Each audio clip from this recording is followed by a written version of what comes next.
Bonjour aux entrepreneurs qui veulent commencer leur activité ou qui l'ont déjà commencé. Je suis Sébastien Ribert, expert comptable dans le cabinet Excom Conseil. Je lance une série de vidéos pour vous aider à trouver la forme juridique qui vous correspond. Dans cette quatrième vidéo, nous allons approfondir la forme juridique de l'entrepreneur individuel à responsabilité limitée, EIRL.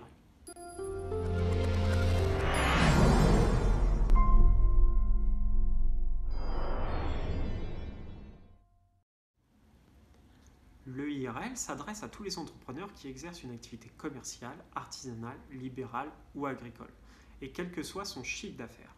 L'EIRL permet de protéger ses biens personnels des risques liés à son activité professionnelle, notamment en cas de faillite, en affectant à son activité professionnelle un patrimoine, et sur option d'être soumis à l'impôt sur les sociétés.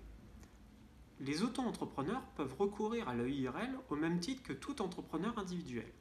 Pour créer l'EIRL, contrairement à l'ensemble des entreprises constituées sous la forme d'une société, elle est créée très simplement et gratuitement. Il vous suffit en effet de déposer une déclaration d'affectation. Les formalités de création sont gratuites si l'entrepreneur n'est pas déjà immatriculé. Le cas échéant, le montant devrait se situer entre 20 et 60 euros suivant les cas. Un compte bancaire professionnel doit toutefois être ouvert au nom de l'entreprise. L'inscription doit être faite auprès du registre du commerce et des sociétés si vous exercez une activité commerciale, du répertoire des métiers si vous exercez une activité artisanale, du registre spécial des agents commerciaux si vous êtes un agent commercial, du registre spécial des EIRL tenu au greffe du tribunal statuant en matière commerciale du lieu de votre principal établissement, si vous n'êtes pas tenu de vous immatriculer à un registre de publicité légale, c'est-à-dire si vous exercez une activité libérale ou si vous êtes auto-entrepreneur dispensé d'immatriculation. Du registre de l'agriculture de la chambre d'agriculture compétente si vous êtes exploitant agricole. La déclaration d'affectation est composée de la liste du patrimoine que l'entrepreneur affecte à son activité professionnelle, les biens, les droits, des obligations ou sûretés, en nature, qualité, quantité et valeur et de l'objet de l'activité professionnelle. L'entrepreneur doit affecter des biens nécessaires et utilisés à l'activité professionnelle. Dans tous les cas, la résidence principale d'un entrepreneur individuel est insaisissable et ne peut faire l'objet d'une saisie immobilière pour toute dette professionnelle. L'insaisissabilité n'est toutefois pas opposable à l'administration fiscale en cas de fraude ou de manquement grave aux obligations fiscales, sociales ou comptables. Il y aura des démarches supplémentaires si cela concerne un bien immobilier. Il est nécessaire d'avoir recours à un notaire pour l'affectation. Le notaire procédera à la publicité foncière. D'un bien d'une valeur supérieure à 30 000 euros, il est nécessaire de faire évaluer le bien par un commissaire aux comptes ou un expert comptable ou une association de gestion et de comptabilité ou bien un notaire. Un bien commun ou indivis, il est nécessaire d'obtenir l'accord de votre conjoint et des co-indivisaires. Passons du coup à l'impact sur les créanciers de l'EIRL. Il est double. Le patrimoine affecté est le gage des seuls créanciers professionnels de l'entrepreneur. Le patrimoine non affecté est le gage des seuls créanciers personnels de l'entrepreneur. Les créanciers dont les droits sont nés avant le dépôt de la déclaration d'affectation continuent de pouvoir appréhender la totalité du patrimoine de l'entrepreneur, affecté et non affecté, sauf si vous décidez de leur rendre opposable la déclaration d'affectation. Dans ce cas, vous devez informer individuellement les créanciers antérieurs qui peuvent faire opposition à ce que la déclaration d'affectation leur soit opposable. Une décision de justice viendra décider si l'opposition du créancier est acceptée ou non. L'opposition du ou des créanciers antérieurs n'empêche pas la création de l'EIRL. L'entrepreneur peut affecter en cours de vie de l'EIRL de nouveaux biens dont il est titulaire. Il devra établir une déclaration modificative au lieu du dépôt de la déclaration d'affectation. Quelles sont les obligations comptables de l'EIRL ?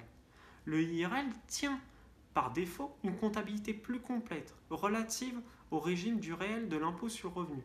Attention, il y a des obligations différentes en fonction du niveau du chiffre d'affaires que l'on appelle régime au réel simplifié ou au réel normal. Il faut tenir un grand livre, tenir un livre journal, faire un inventaire, établir des comptes annuels à fournir à l'administration fiscale avec le bilan, le compte de résultat et l'annexe. Une EIRL est soumise au régime de la TVA. Elle collecte la TVA sur les ventes et elle déduit la TVA sur ses achats. Néanmoins, une EIRL qui ne dépasse pas certains seuils peut bénéficier de la franchise en base, qui sont 82 800 € pour les ventes et 33 200 € pour les prestations de services et les activités libérales. Soulignons également que l'EIRL ne subit aucune limite de facturation. Maintenant, quel est le régime fiscal de cette EIRL ? L'EIRL a le choix entre le régime de l'impôt sur le revenu qui s'applique à la création, donc par défaut. Le bénéfice fiscal réalisé par l'EIRL est imposable selon les règles applicables à la catégorie des revenus correspondant par nature de l'activité exercée, commerciale, non commerciale ou agricole. Les EIRL à l'impôt sur le revenu sont traités comme des entreprises individuelles classiques. Le régime de l'impôt sur les sociétés s'applique lorsque l'exploitant opte pour cet impôt. Cette option est irrévocable. Le bénéfice réalisé par l'EIRL est alors taxé à 15% jusqu'à 38 120 € de bénéfice et 28% au-delà. Attention, le projet de loi de finances pour 2019 prévoit de mettre en place une exception de principe à cette irrévocabilité. Ainsi, ces sociétés et groupements pourraient, après avoir opté pour l'IS, revenir au régime des sociétés de personnes. Étant à l'IS, l'entrepreneur aura la possibilité de piloter sa rémunération et donc d'avoir une visibilité sur son impôt sur le revenu. Cela implique qu'il pourra prévoir également ses cotisations sociales. La rémunération est également déductible du résultat, contrairement à l'entreprise individuelle. Quel est le régime social de l'EIRL ? Le choix fiscal aura un impact sur le régime social. Si vous êtes assujetti à l'impôt sur le revenu, les cotisations sociales sont dues sur le bénéfice de l'EIRL selon le régime applicable aux entrepreneurs individuels.